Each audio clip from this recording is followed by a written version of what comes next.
9h, 11h, Europe 1 Culture Média. Thomas Hill.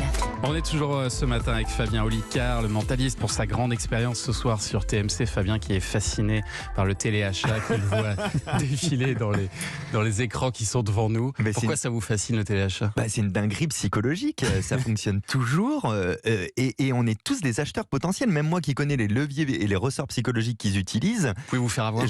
Complètement.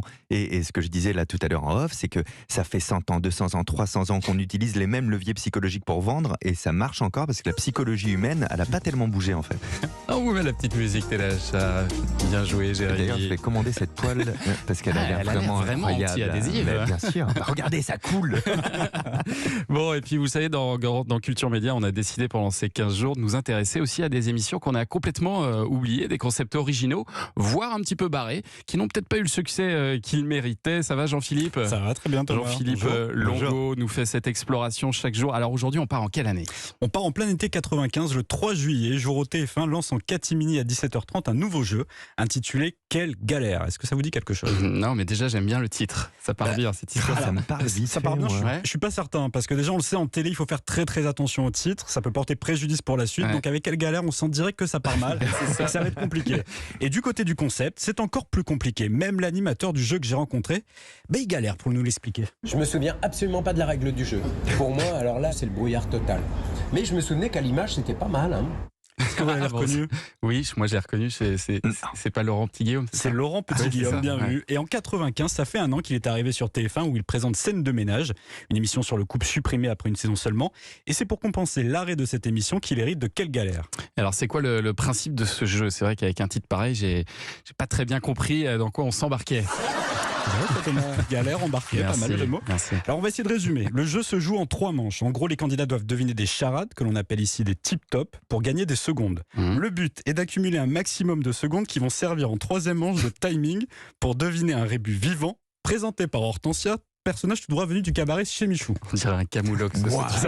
J'ai vraiment eu envie de dire camoulox. Ouais, même Fabien, il est largué dans les règles là. Et c'est pas fini, les candidats disposent de 20 secondes offertes au départ. Si l'un des candidats perd toutes ces secondes, il est jeté à l'eau et l'aventure s'arrête pour lui. Ah ouais, c'est violent en fait. Et comment il est jeté à l'eau alors ? Alors en fait, la particularité du jeu réside également dans son décor. C'est un véritable navire, autrement dit une galère entourée d'une piscine géante représentant la mer. Et à l'époque, TF1 avait sorti les gros moyens pour ce jeu. C'était un vrai bateau. Je me souviens de tournages assez longs, compliqués, techniquement parlant évidemment, avec ce mastodonte de décor. C'était super beau, quoi. C'était Hollywood, franchement. C'était de la télé de l'époque, de TF1, où il fallait impressionner, scandaliser, émouvoir. Alors donc tout était poussé à l'extrême. On avait des moyens à l'époque. C'était le TF1 des années 90, ouais, c'était le même.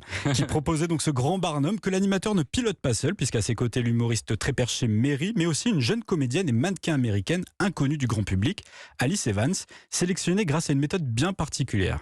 Je me souviens d'un rendez-vous dans le bureau de Marie-France Bruyère.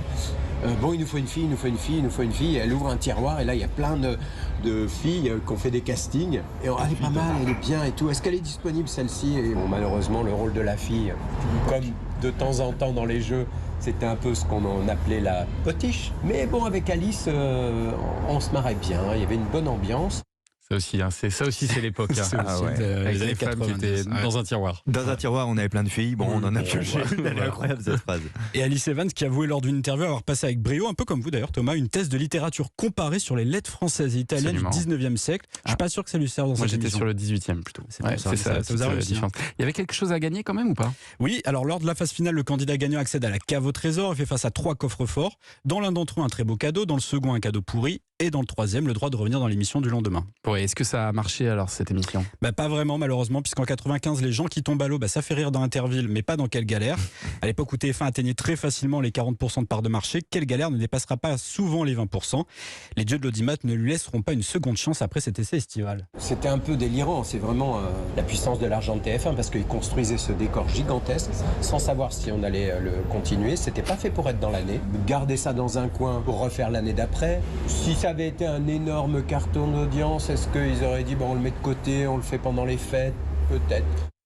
Et c'est une décision qui a dû décevoir une fidèle lectrice de Télépoche, Isabelle Davaille-Limousine dans la Vienne. Vous êtes allé rechercher ça? Je suis allé rechercher, il y a du boulot derrière, il y a du boulot. En août 95, elle écrivait au magazine dans son courrier des lecteurs « Enfin un jeu intelligent sur TF1 ». C'est une grande première. Raté, Isa. Quant à Hélène de Bondy, elle ne regrettera pas la co-animatrice de l'émission. Dommage, je cite, qu'Alice Evans gâche un peu le plaisir des téléspectateurs avec ses remarques déplacées et désagréables envers les participants. Oh, une jalouse sûrement. C'était un peu le Twitter avant l'heure. Un peu moins violent. Est-ce qu'on a des news de Laurent Petit-Guillaume? Mais il poursuit sa carrière d'animateur à la radio et quand on lui demande s'il serait partant pour faire revivre l'émission en 2022, voici sa réponse. Ah mais bien sûr. Moi de toute façon en télé, je me suis fixé rien du tout. Comme ça c'est mieux. Voilà. Si je fais le bilan où je me suis vraiment senti à ma place, c'est dans les jeux. Message est passé, si un patron de chaîne écoute, Laurent Petit-Guillaume est dispo. Merci beaucoup Merci Jean-Philippe Longo. 11h. Europe 1 Culture Média.